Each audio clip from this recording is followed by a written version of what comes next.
So I'm not sure if most people would do this on a cruise, but I spent my cruise reading a book, my vacation reading a book. This is the book that I read. And I don't know how many times I stopped in the middle and was like, can you believe this? And I hadn't read it, so I was like, I guess I do believe it. So welcome to our video. I'm JJ. I am a life coach and I eat mostly meat. I'm mostly carnivore. Yeah, I'm Eric. I'm a novelist, and I basically eat meat too. And today we are talking about the book, my And- my light vacation reading. And I'm furious, which is why I put Furious Rant in my clickbaity title for this video, because like we're already mad, right? We watch Dr. Barry so that we can be mad sometimes. Sometimes.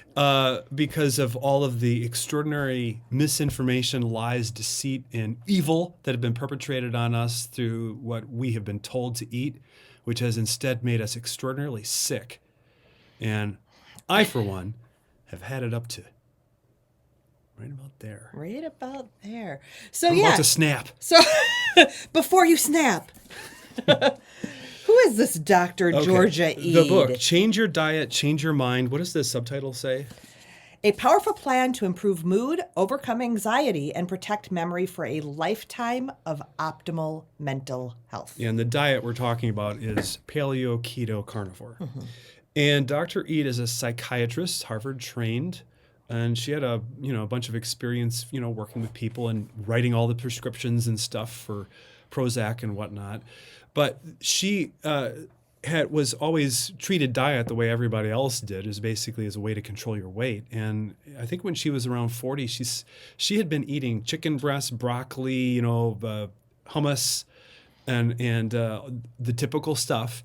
And she started to develop, all of these typical symptoms that we see with, GI issues and low energy and stuff. And so she was trying to figure out, being a trained doctor and trying to figure out, well, let me figure out what's the best thing to eat. And so she kept a food journal, which, kudos to her, because, that's the last thing I would want to do. And what she figured out kind of on her own was the same story as Michaela Peterson, which was basically she found out when she just ate animal products, meat mostly, she started to feel way better. And then she started to go into the deep nutritional study. She did some sort of master's program on it and really found out that everything we'd been told about diet was wrong. Now, one thing you mentioned this covers paleo, keto, and carnivore. So one of the things I wanted to mention without ranting that I do like is that she offers an approach in the book that you can sort of choose. If you're not ready to go carnivore, she's always talking about meat being really great. She's got other options for you, and also sort of rates the foods as to how bad they are. So if you do choose to have a carb one day, you might choose, say, a sweet potato Instead over of beans. She hates beans. She hates beans. So anyway, I really appreciated that in this book. She actually even has a section if you're really committed to staying a vegan or vegetarian of kind of what's the best thing you can do to still stay that way, because she acknowledges that people do have ethical concerns or reasons for why they're vegans or vegetarians. Now, it doesn't matter whether we agree with that or not, because it's their business. As long as they don't make me not eat meat, then it's their business. It's their business. So, pardon me, I'm still recovering from my cold that I caught on the cruise. So I'm going to try not to be too disgusting, but I'm so mad, I might just burn the rest of it out of me. This is all it takes. This is all it takes. So one of the things that she really brings forward is about how nutritional recommendations come about, and I haven't finished it, but I've it's a Nina Teicholz's book. I can't remember what it's called. I'll flash it up here. And she really kind of talks about how the whole saturated fat lie was perpetrated. I have notes over here. I need to get them. And Gary Taubes had covered that a long time ago as well. But she talks about how science is done, one, and how nutritional recommendations are really formed through nutritional epidemiology. The point she makes is that nutritional epidemiology isn't really science. It can't qualify from it because what they do is they study large populations and then they try to draw conclusions about what the healthy diet is based upon who lives longer or who dies sooner. Answering a food survey every 5 years is not a real reliable gathering of information. But she goes into a little bit of how they then did the studies based on epidemiological surveys, right? Yeah. And that was eye-opening to me. Yeah. Absolutely eye-opening. So the tells, if you're reading the newspaper or watching TV or reading a blog and they're talking about eggs cause heart disease, eggs don't cause heart disease, eggs prevent heart disease, up to 1 egg a day is okay. You know, we've all been through this roller coaster with eggs, and it's all based upon epidemiology, which means that the study needs to be in air quotes because it really isn't. Well, let me tell, I've got a quote Yeah, where she please. gives a good example of that. So she says, nutrition epidemiologists understand that their methodology is only capable of generating hypotheses. So that's the basis of a study. So they're really careful with their language. So here's an example. Woman with higher berry intake, not doctor, I'm talking the food, higher berry intake appeared to have delayed cognitive aging by up to 2.5 years. So that's what the researcher would say, the person who gathered the data. But then, as you mentioned, the media will take that and create different headlines. So Time magazine reported this one as, their findings confirmed that women who ate berries at least once a week were able to slow down their cognitive decline by about 1.5 to 2.5 years. So it's no surprise to us that journalists are unethical liars, but it just makes me mad every time I'm reminded of it, which happens to be every single day. Yeah. And she was a journalist. I was. I say this advisedly. I studied to be in journalism, and in college I had some jobs, and boy, oh boy, I could go on a rant on that myself. I am no longer in the field and could never have seen going down this path. Yeah. All right. So let's get on to a little bit more of what makes me mad. Because she's a psychiatrist, this is about mental health primarily, but she makes the obvious point that there's sort of this perceived divide between psychiatry and neurology. And neurology is mechanistic and it's about brain neurotransmitters and stuff like that. And psychology is about disorders and disordered behavior and moods and stuff. And her opinion, which is quite obvious, is that there isn't a difference because a psychiatrist is writing prescriptions to send chemicals in there to try to do stuff and interfere with what's going on with the brain in order to alleviate symptoms. And it's been very heavily based on neurotransmitters and what are we lacking? Yeah, Can we get a medicine to replace that neurotransmitter? An example would be the SSRI that I used to take, which is a serotonin reuptake inhibitor. So that's basically interfering with serotonin uptake to preserve the serotonin that's there and thereby increase the base levels of it. And for me, it worked to a certain extent, and that was great, but it's not without its side effects. And her point is all of these neurotransmitters come from the nutrition that you take in. And therefore, if you understand the metabolism and the nutrition requirements of the body, you necessarily are affecting all of the brain chemistry and thereby all of the moods. And she has examples in here of pardon me, depression, anxiety, schizoaffective disorder, bipolar, all being dramatically improved and sometimes in complete remission by changes in diet and allowing people to actually either reduce their medication or eliminate it entirely. I was fortunate that I was able to eliminate mine entirely, and the diet seems to sustain that for me. But everything is dependent upon the severity of the case and everyone's particular context. But what are neurotransmitters made out of? because we hear about serotonin, norepinephrine, and I've lost my mind. I don't remember what they all are. But, they're all made out of amino acids, and amino acids come from protein that we eat.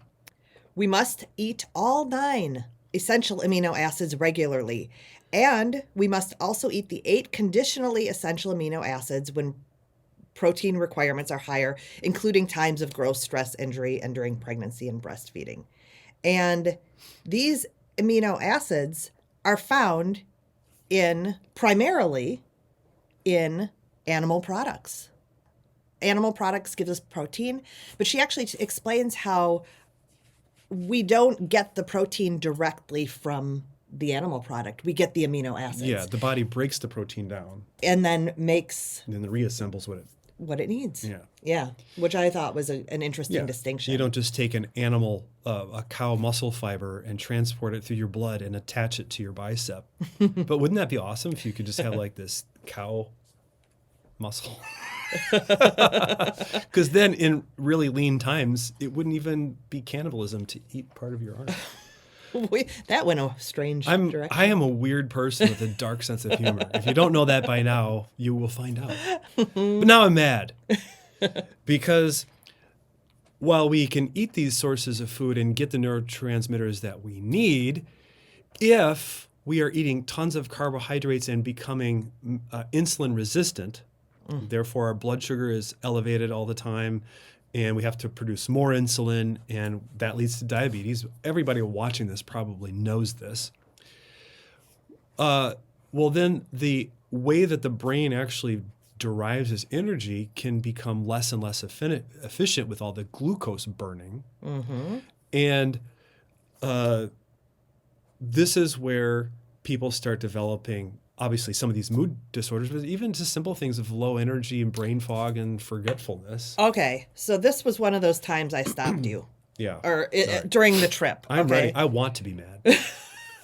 Okay, surplus sugar, she uses the word glom, I love that, gloms onto the proteins, fat, and even the DNA strands inside your cells and your brains, crippling them beyond repair.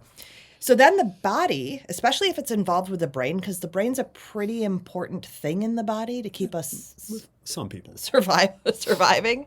So the body sends out there's an SOS, like, oh my gosh, we are having oxidative stress. The body sends out inflammatory cytokines. Now, this is the part that I find interesting, okay, that alert the body that the brain is under attack. It's an emergency, red alert, red alert. So I've heard cytokines before, but I love the way she describes this. Cytokines coordinate a sickness response that includes making you feel tired, apathetic, loss of interest, and loss of appetite. So think about, you were just sick. I was this just past sick, week. yeah. Your cytokines were happening, right? They were on fire. So you were tired? Yep. You were apathetic? Yes. I don't know about your appetite. Well, it was reduced. Oh, yeah, except for the cravings of comfort food. Yeah. So that allows your body to go into a healing mode, that resting mode where your body can focus on healing rather than building new cells and new structures, right? Well, doesn't that sound a little bit like depression? I know I've had periods of depression, and there was a loss of interest, there was tiredness, and I mean, I don't know about loss of appetite all the time. I know some people do that. I might have craved sugar. I was craving energy at the time. But hello, inflammation, cytokine emergency is causing these issues in some mental health issues too, which she makes that connection. She says levels of inflammatory cytokines tend to be higher in people with mood and psychotic disorders. People with depression can also feel this way, and actually add anti-inflammatory medications to antidepressants sometimes to help deal with that cytokine storm. But it just is one of those things. I'm a systems girl, and so when things make sense, I like it, and when they don't make sense, it really... And so this just made sense to me. I was like, wait a minute, why aren't we looking at that? Yeah. Why would the system recommend you eat healthy whole grains as 70% of your calories, knowing what it does to blood sugar and then the downstream effects on your brain. Yeah. It just makes no sense. It was interesting. I don't remember exactly the numbers, but she points out that your brain glucose level is a certain percentage below the rest of your body's blood sugar, but it's a percentage below. So if your blood sugar is spiking, your brain glucose level is also spiking, and it's not good for it. It overwhelms its mitochondria, and all our mitochondria, by the way, and makes it increasingly difficult for the brain to get what it needs. And it just... The chapters on this are fairly scientific. They can be kind of technical, but there's good drawings and stuff. And if it's a little too much, you can just skip over it, because she always brings it back home to a bullet point list of the points she's trying to make. Yes, it always comes back to the bullet point. It's really well thought through. Oh. So should we bring it down to where I can be a little bit calmer, or do we want to ramp it up and talk about vegetable oils and linoleic acid? Yeah, let's go ahead. This is something that I hear a lot of carnivores talk about. Talk about vegetable oils, seed oils. I get it. I've switched mostly use in the home to animal fats, but I wasn't really on board. I didn't understand it till reading this. Yeah. So yeah. Yeah. Well, they're not food. It turns out. Oh, really? You will not believe this, but 100,000 years ago, humans were not creating soybean oil. And why not? Because making soybean oil requires 13 steps, including you need to be able to put them in a room where you can decrease the atmospheric pressure, because they're going to off-gas flammable explosives. Oh. Then you're going to add some hexane. Hexane. Which, I don't know where you get that from. And then you're going to heat that to 212 degrees Fahrenheit until the hexane has evaporated. Then you're going to steam it to concentrate the oil somehow. I can't imagine. I mean, this is basically a refinery operation, is what she's describing. It's an oil refinery. Degum this and keep the extracted gums to be sold for soy lecithin to put into other foods. And then to neutralize it, you're going to mix it with lye. Lye. And then you're going to put it in a centrifuge to whip that soap out of it. Then you're going to put it in another vacuum deodorizer and heat it to 356 degrees Fahrenheit. Then you're going to, I love this line, pour into bottles and label heart-healthy plant-based vegetable oil.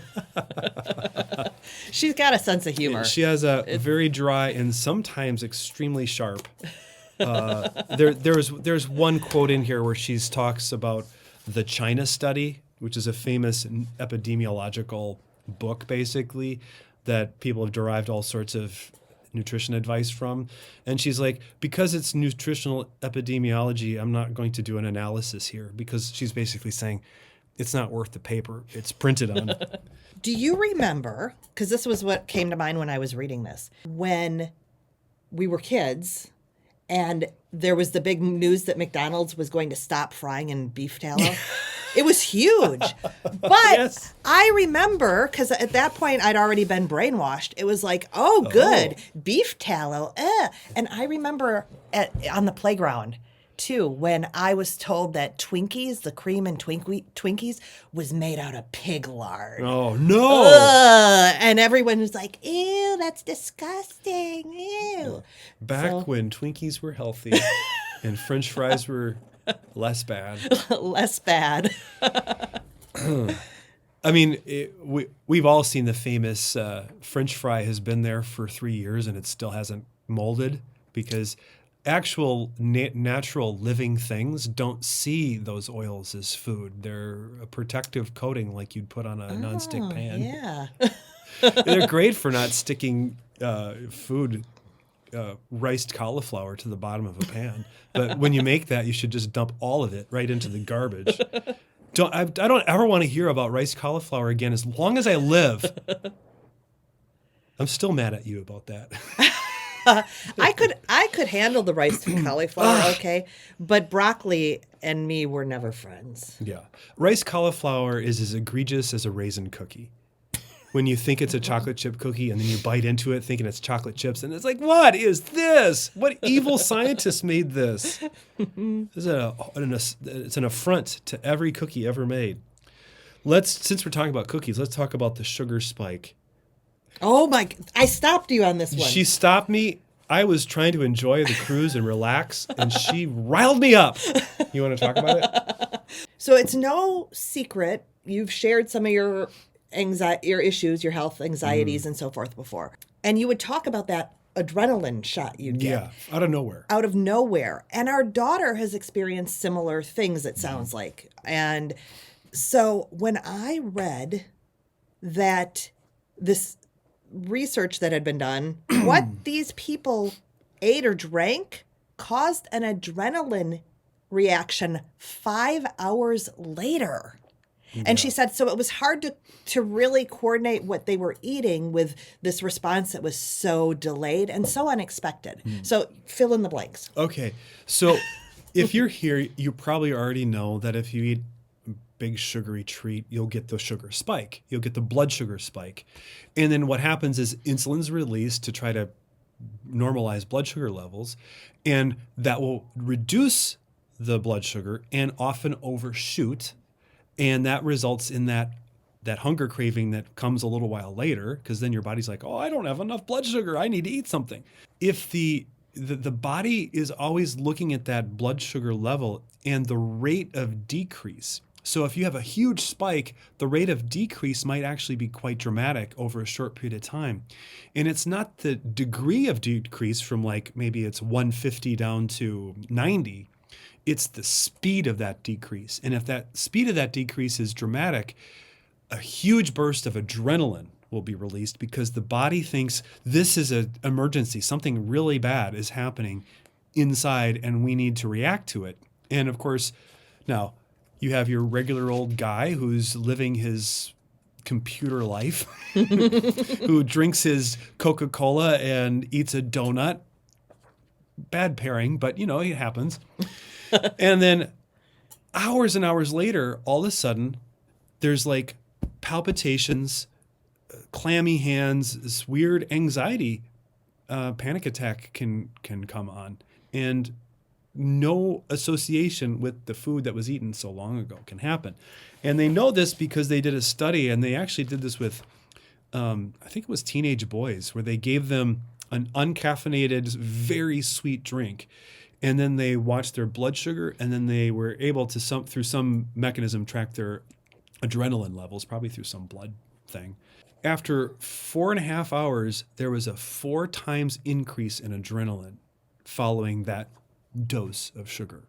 Isn't that crazy? I had never heard of that before. No. And it got me thinking, I'm like, I wonder how many times I caused my own panic attack unknowingly by, eating something really sweet. Well, it could have been a donut, but it could have also been a green smoothie. A green smoothie would have been very high in sugar for me because I couldn't go at all that Green. Gritty kale and spinach, pineapple, frozen pineapple, banana, mango, peanut butter. But there's more reasons to have quit the green smoothie after reading this book, because the kale and the spinach, all of those cruciferous, nasty things that taste like dirt, as you would say, taste that way because you shouldn't eat them.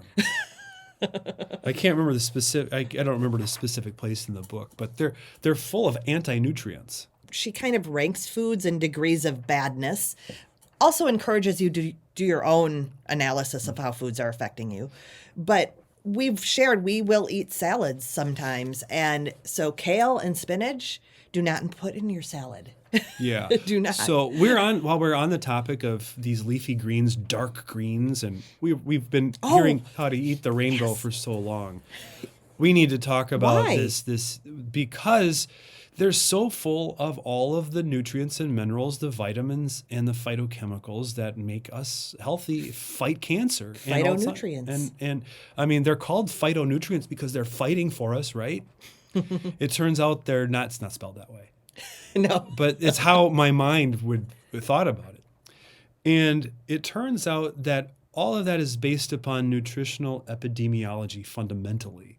So like one of the first one was the Mediterranean diet. Yes. And it was actually clinically shown to have improvements, but it turns out it was an improvement because it was less bad, not because it was optimal.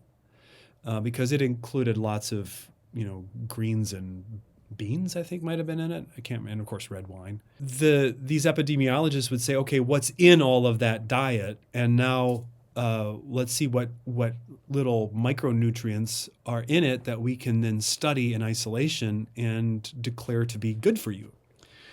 Well, I was worried when I started carnivore about missing out on all the phytonutrients. The phytochemicals, I was like, man, every doctor, every expert I've ever heard, they're like, you got to eat the leafy greens. There's so much good stuff in there that your body needs, the mineral. Well, she makes the case that one, it's very hard for your body to actually absorb any of the vitamins and minerals that are in those things. So while certain mushrooms and kale and spinach may be high in zinc or something like that, actually getting the zinc out of them is actually pretty inefficient. Why would you recommend this mushroom that contains zinc when your body has to go through a 10-step process to extract a minute amount of zinc? Mm-hmm. When that mineral or that vitamin, mineral, nutrient is readily available without all the processing in another food group called animal products. So polyphenols are one of the phytonutrients that we hear a lot about. And so this would be stuff that's in like blueberries, which we know are cancer-fighting, brain-boosting, Alzheimer's preventing superfood. We did our blueberry phase. I would put them in my smoothies. Yeah. Always frozen blueberries in the freezer. I don't really like how they taste by themselves, but they're good in a muffin. Red wine. It turns out to have been a total scam. This was an interesting thing, again, looking at research. So I'm just going to read a section here. Yes. Because a group of nutritional epidemiologists enamored with the cuisine and culture of the northern Mediterranean had observed that peoples of this region appeared to be healthier than Americans, noticed that red wine was part of their lifestyle, and assumed, perhaps even hoped, that the presence of red wine be partly responsible for their better health. And so they unveiled their vision of the Mediterranean diet food pyramid in 1993. It featured grain-heavy triangle with a glass of red wine perched next to it. The assumption that red wine contributes to the health benefits of the Mediterranean diet, which has never been tested in human clinical trials, has been misleading scientists, policymakers, and the general public for more than 30 years. How do you do a study where you say, okay, we're going to take 100 people, 50 of them will not be given red wine, and 50 of them will, but because it's double blind, neither can know whether or not they're having red wine or not. The study can't actually be done. No. So they started looking into the red wine, into the tannins and stuff, and found resveratrol, which when they threw it on some yeast or something, made it live longer. I don't think that's actually the right experiment that I'm referring to. And so then they decided, let's experiment with resveratrol and see if we can help Alzheimer's patients. And they gave between 500 and 1,000 milligrams of resveratrol and found no effect. Wait, what? They found no effect.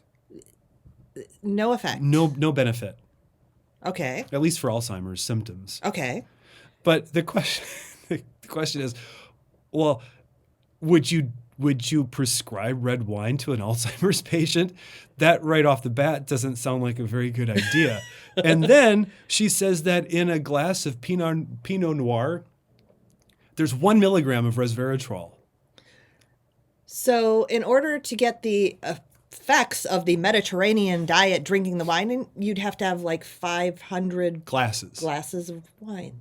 Now, okay, there are people who try this. I don't recommend it.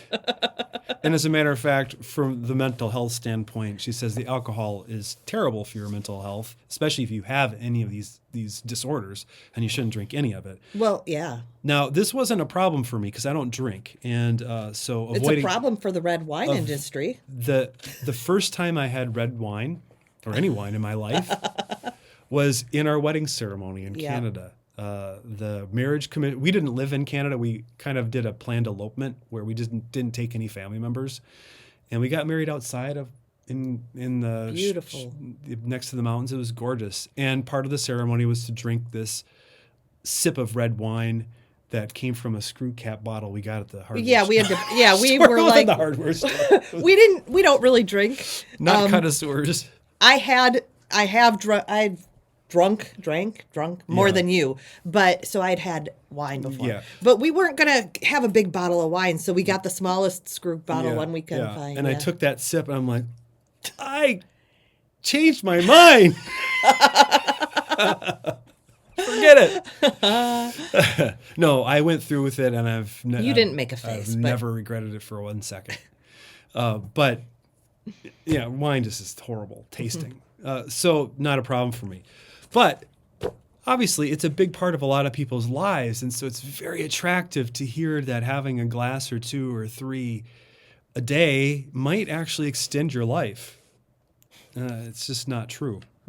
And the same thing was the case with blueberries, is that there was no actual clinical evidence that blueberries have any effect whatsoever. And I felt a little vindicated because I like strawberries, and someone in our household does not.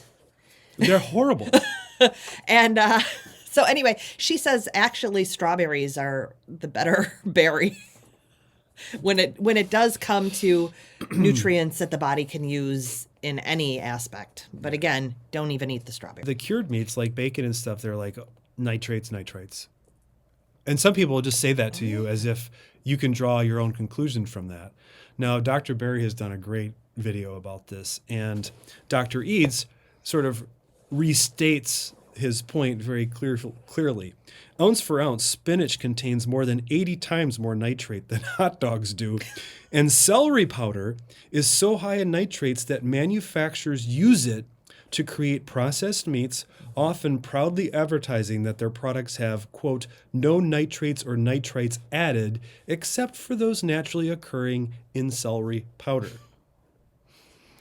So celery powder treated bacon is just loaded with nitrates and nitrates. But the evidence of their being bad for you is not apparently supported by actual science. And again, where is the outrage over the spinach? I don't know.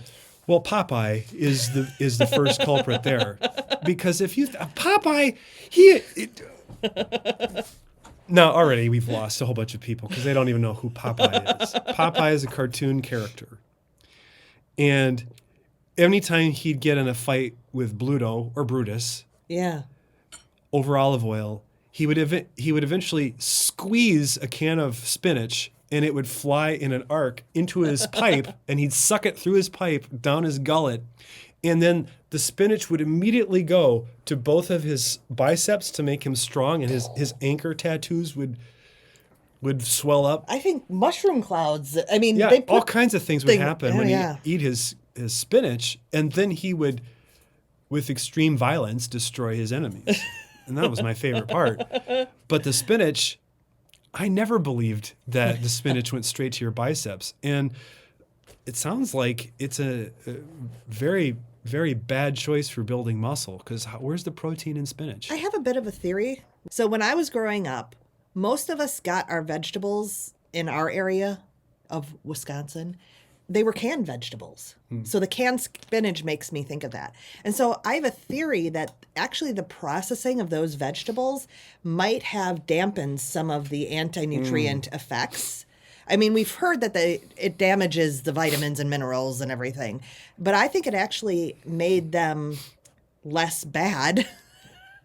And then all of a sudden there was a shift in my lifetime toward, you really should eat frozen vegetables, which were available, but people generally bought the cans. So then people started eating frozen. And now, of course, we've got huge produce sections with all kinds of fresh fruits and vegetables available all year round. Yeah. And I think that's actually caused some damage as well, just which sounds crazy. Yeah. Fresh fruits and vegetables versus canned. I'm sure somebody will, in the comments, will just write the word oxalates, which is fine. You can write oxalates. You can write it 3 or 4 times. I don't really have a strong opinion about oxalates or oxalates dumping or how they're bad for you.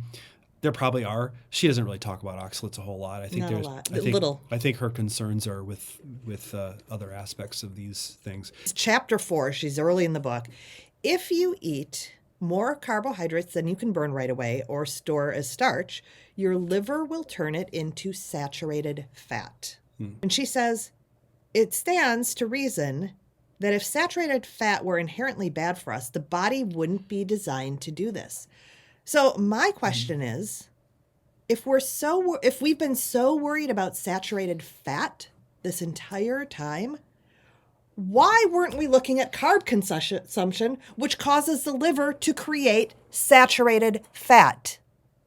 Because in Gary Taub's book, he talks about how it was known back, like his name was Banting. He would take people that were overweight and he just put them on meat diets, and they'd called it Banting because it worked so well, because they knew that an overconsumption of carbs caused diabetes.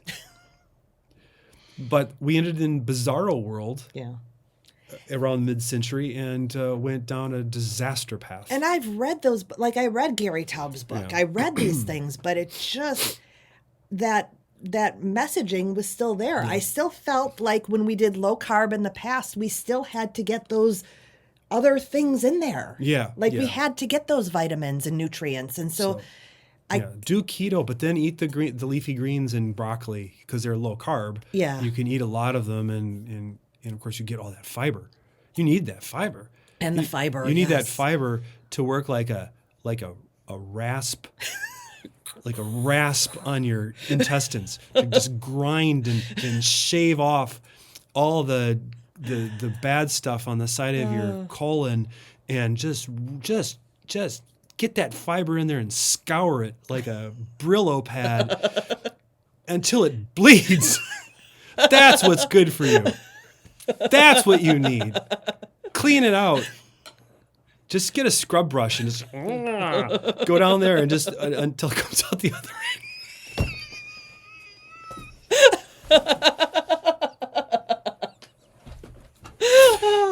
You don't need any fiber. And if you have IBS, it's the last thing you want to eat. Gosh. Believe me. Ask me about my IBS and my kale smoothies and psyllium husk. Oh my gosh. It must be working. Oh, no pain, no gain. They say you'll adapt after 5 or 6 months.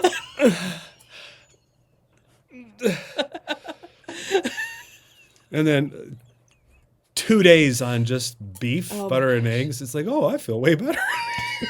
Maybe it's because I'm not scraping against open wounds in my gut. Who would have thought that would work? Oh my God. I want to go back to phytochemicals. Yeah, go One back. last thing. There are vitamin C.